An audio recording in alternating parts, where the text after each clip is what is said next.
California is not a cheap state to live in. Inflation is making matters worse for everyone. But when it comes to housing, research shows that Black women struggle the most to afford rent in our state.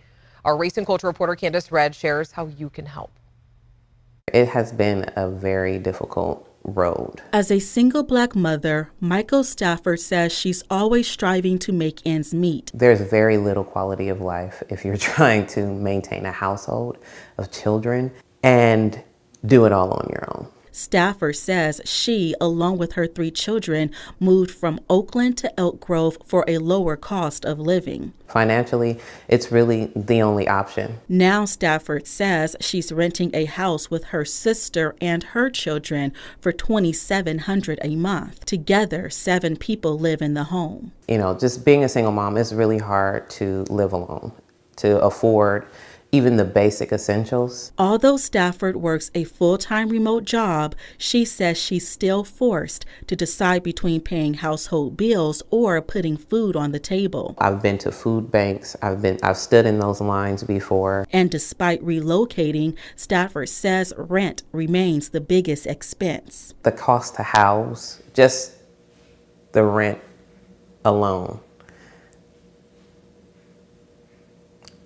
I could not manage on my own. In California, Black women are disproportionately burdened by the high cost of living.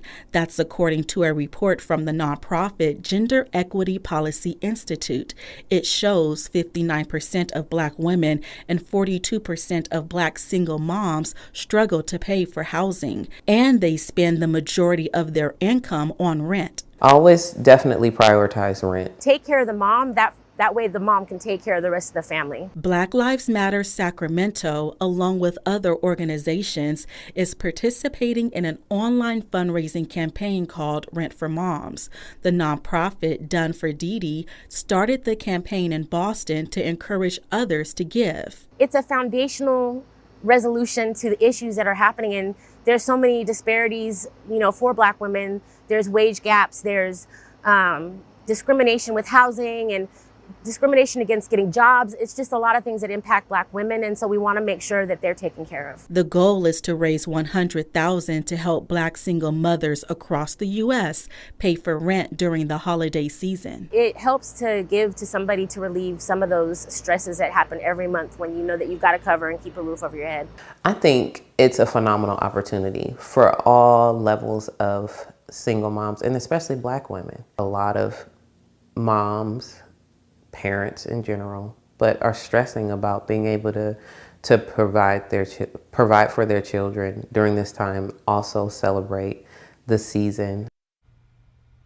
The Rent for Moms campaign has raised at least $43,000 so far to help Black moms pay their rent over the holiday season. And you can also visit abc10.com/tothepoint to find out how you can also help.